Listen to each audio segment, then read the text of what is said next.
होती मातृ उपनिषद से कथा कहा जायछि मातृदेव भव पितृदेव भव आचार्य देव भव कारण एई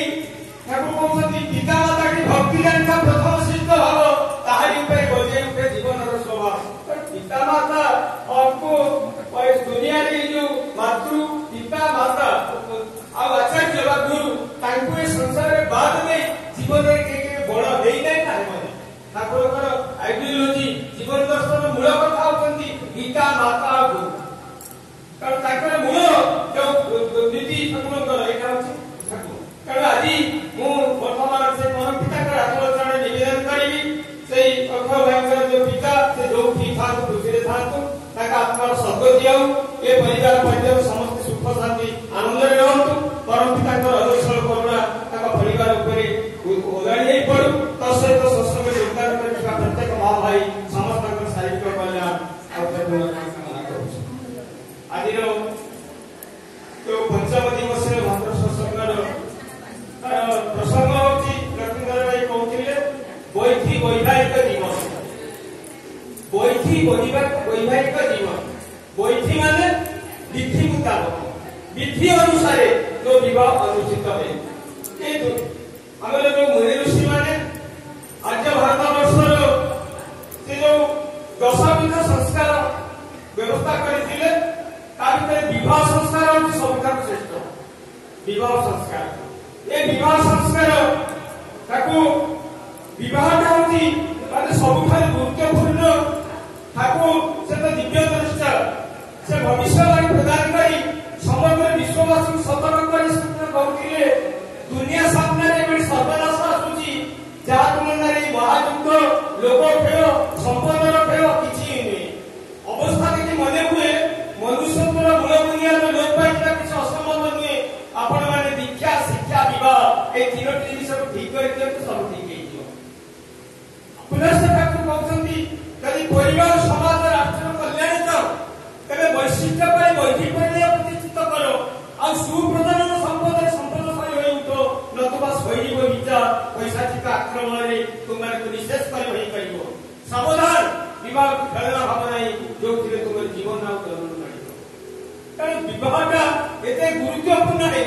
आज समग्र विश्व रे जेते सब समस्या मुंड टेकी ठाकुर कहतिले तार प्रमुख कारण मात्र दुईटा जेते सब समस्या तार प्रमुख कारण मात्र दुईटा गोटे होची वैधि विवाहर अभाव द्वितीय होची सुप्रजननर अभाव विवाह ठीक भाव में हो नहीं आज समग्र विश्व में विवाह विभ्रांत देखा दे एवं तापर भल विजय आसना सुप्रजनन कहले उन्नत दैवी संस्कृति और शुभ संस्कार संपन्न संतानर जन्मदान सेदिन नेताजी सुभाष चंद्र बोस ठाकुर पाखे जाकि निवेदन करते ठाकुर देशर काम कहला गले प्रथम मु कोठु आरंभ करी देशर काम कहला गले मु प्रथम कोठु आरंभ करी ठाकुर कहते मोर कथा होची देशर काम कहला गले प्रथमे मनीष तैयारी प्रोग्राम हाथ बुलेवा हेबो भल मनीष पाइबा गले विवाह संस्कार आसु प्रयोजन एवं एकटा एभଳି भाबरे करिबा हेबो केवल प्रति विवाह वैशिष्ट्य पाली हुए एवं प्रति विवाह विधि माफिक हुए ताहेले जाई हमें भल मनीष हमें पाई पाइबा कारण आज ए जो मनीष तैयारी विवाह होची मनीष तैयारी रे कारखानार कथा ठाकुर कहछन्ती परम से ठाकुर जे वर्तमान जानिबा जे विवाहटा कोन संक्षेप तो 5 मिनिट कहबो विवाहटा होची माने विपसर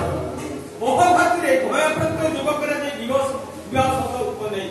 विपसर माने विशेष भाव रे मोहन होची बहन करी चलिबा स्वामी स्त्री परस्पर को विशेष भाव में बहन करी चलिबा होची विवाह ठाकुर विवाह संज्ञा दे कहले आत्मार मिलन होची विवाह विच्छेद होची विरह विलियम शेक्सपियर कहथिले marriage is nothing but a unification of two mind दीटा सत आत्मार मिलन होची विवाह विवाह तो अनेक प्रकार रही हमर मनु संहिता रे रही 8 प्रकार विवाह मुझे संपर्क आलोचना करने को जाऊने आपको ब्राह्म दैव अर्ष प्रजापत्य असुर गंधर्व अनेक 8 प्रकार विवाह रही खास कर विवाह सत्र कि ठाकुर मुख्यतः विवाह को दी भाग व्यक्त कले एत विग्रह दरकार ना गोटे अनुलोम विवाह आ गए प्रतिलोम विवाह अनुलोम विवाह को ठाकुर दी भाग व्यक्त करदे गोटे हूँ सवर्ण अनुलोम सवर्ण विवाह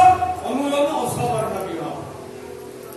आ प्रतिलोम विवाह को दी भाग व्यक्त करदे गोटे स्थूल सूक्ष्म प्रतिलोम आ गए स्थूल प्रतिलोम ताले विवाह माने अनुलोम विवाह होची सब दिग देकी पुरुष उत्तरे थिबो एवं सब दिग देई स्त्री तार निम्न थिबो कारण ताकू सब बेले कन्या ताकू को जे कन्या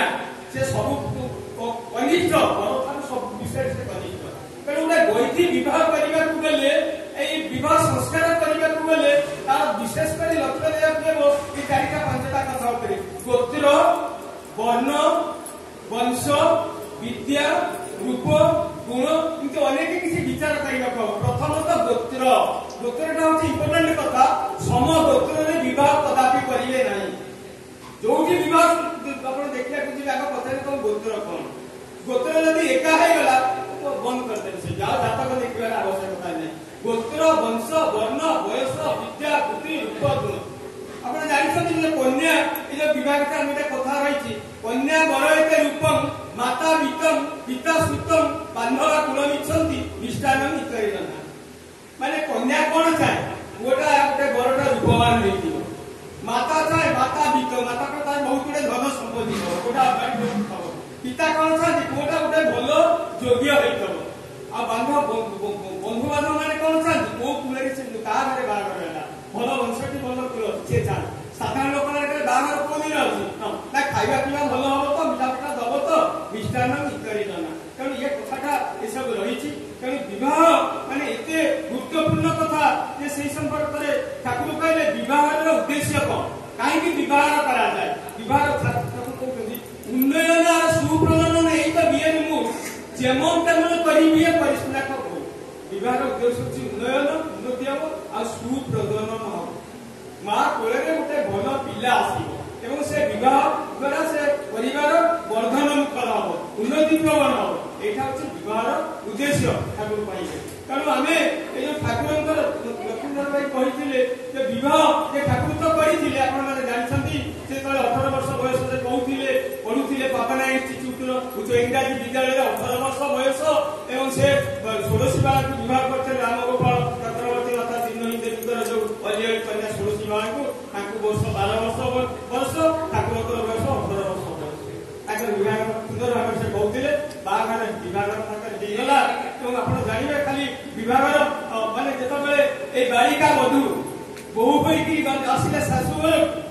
ମାନେ ମା ତାଙ୍କୁ କେତେକ ଉପଦେଶ ଦେଇଥିଲେ ସେ ଉପଦେଶକୁ ଯିଏ ଆଜି ପାଳନ କରିଛି ସେ ଆଜି ଜୀବନରେ ବଡ ହେଇଛି ବଡ ମା ତାକୁ କଣ୍ଟାଏ କଣ୍ଟାଏ ପାଳନ କରିଥିଲେ ବୋଲି ସେ ଆଜି ବଡ ହେଇଛନ୍ତି ସେ ଆଜି ବଡ ବୋହୂ ସେ ଆଜି ବଡ ମା ସେ ଆଜି ବିଶ୍ୱଜନନୀ ହେଇଛନ୍ତି ତେଣୁ ଆକୁ ଆମ ମା ମାନେ ଝିଅ ମାନେ ବାହାରେ ଗଲା ବେଳକୁ ସେଭଳିଆ ଉପଦେଶ କେହି କାହାକୁ ଦଉଛନ୍ତି ଆପଣ ମାନେ ସବୁ ବହି ପଢିଛନ୍ତି ଜାଣିଛନ୍ତି ମୁଁ ମଧ୍ୟ ତାକୁ କହେ ଯଦି ଝିଅ ମାନେ ଅବିବାହିତ ଝିଅ ମାନେ ଅଛନ୍ତି ସେମାନେ ଶୁଣନ୍ତୁ ଝିଅ ଯେତେବେଳେ ଶାଶୁ ଘରକୁ ଯାଉଛି 12 ବର୍ଷର ଝିଅ ମାନେ ସବାରେ ବସି ତା ଆଖିରେ ଲୁହ ପୋଛି ଦଉ ଦଉ ମା ତାଙ୍କୁ କେତେଟା ଉପଦେଶ ଦେଇଥିଲେ ଆଉ ସେ ପଣତ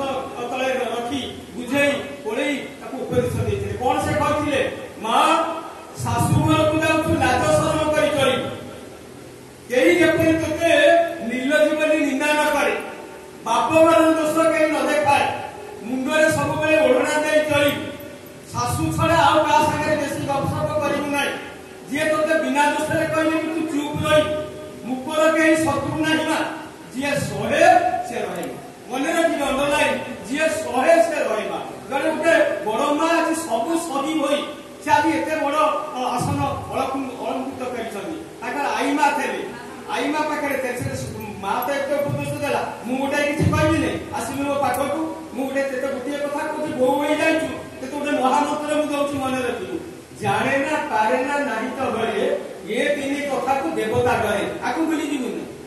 ଶାଶୁ ଘରକୁ ଯାଉଛୁ ଯଦି ବୋହୂ ଗୋଟେ ମାନେ ବୋହୂ ଭଲ ବୋହୂ ହବାକୁ ଚାହୁଁଛୁ ଏ ତିନିଟି କଥାକୁ ରଖିବୁ ଯେ ଶହେ ସେ ମା ଶହେ ସେ ନାଶ ସେ ନାଶ ଆପଣ ଦେଖିବେ ଜଣେ ଆଦର୍ଶ ବୋହୂର ଏଇ ଗୁଣ ଆପଣ ତାକୁ ଲେଖିକିରି ଦେବେ ଯୋଉ ଝିଅ ଶାଶୁ ଘରକୁ ଯାଉଛି ଲେଖିକିରି ଦେବେ ଏ କଥା ଯେ ଶହେ ସେ ମା ସାହସ ହୁଏ ଯେ ନାଶ ହୁଏ ସେ ନାଶ ହୁଏ। ଠାକୁର ଆଜି ବଡ ମା ସେ ଜଣେ ଆଦର୍ଶ ବୋହୂ, ଆଦର୍ଶ ଗୃହିଣୀ, ଆଦର୍ଶ ଜନନୀ, ଆଦର୍ଶ ଦାୟା, ଆଦର୍ଶ ଭାର୍ଯ୍ୟା, ମାନେ ଆଦର୍ଶ ସହଧର୍ମିଣୀ, ସହକର୍ମିଣୀ ସେ କଣ ନଥିଲେ? ତାଙ୍କର ଗୁଣ ବର୍ଣ୍ଣନା କରିବା ପାଇଁ ବେଳ ନାହିଁ। ଠାକୁର କହିଲେ ତୁମେ ସତୀ ସତୀ ସ୍ୱାମୀ ପରାୟଣ, ତୁମକୁ ମୁଁ ଆଉ କଣ ଶିକ୍ଷା ଦେବି? କର ମୁଁ ହିଁ ତୁମ ନିକଟରୁ ତୁମର ସ୍ୱାମୀ ଭକ୍ତି ଶିକ୍ଷା କରିବାରେ ଉପଯୁକ୍ତ। ଭାରତ ଯେତେ ଦୂର ପାର ତୁମେ ମତେ ଚଳେଇବେ। କାରଣ ତାଙ୍କ କଥା ସେମାନେ ସ୍ୱାମୀ ଭକ୍ତି ମାନେ ମୂଳ କଥା ସ୍ତ୍ରୀ ଜଣେ ବୋହୂର ସ୍ୱାମୀ ଭକ୍ତି। ଶାଶୁ ଶ୍ୱଶୁରଙ୍କ ସେବା କରିବ, ଦିଅର ନଣନ୍ଦ ମାନଙ୍କୁ ଯେଭଳି ଭାବରେ ସମ୍ମାନ ଦେବା କଥା ସବୁ କରିବ, ପରିବାର ପରିବାରକୁ ମିଶି ଦେଇକି ଚଳିବ। ଯେତେବେଳେ ବଡ ମା ଠାକୁରଙ୍କ ଘରକୁ ବୋହୂ ହୋଇ ଆସିଲେ ସେ କୌଣସି ମାନେ ଜାଣିନଥିଲେ ବୋହୂ ପଣିଆର କଥା ଜାଣିନଥିଲେ। ତାଙ୍କୁ ଶାଶୁ ଘରେ ବହୁ ଗଞ୍ଜଣା ସହିବାକୁ ପଡି, କିନ୍ତୁ ସେ ଗୋଟିଏ କଥା ତାଙ୍କୁ ବହୁ ନିର୍ଯାତନା ଦିଆଏ।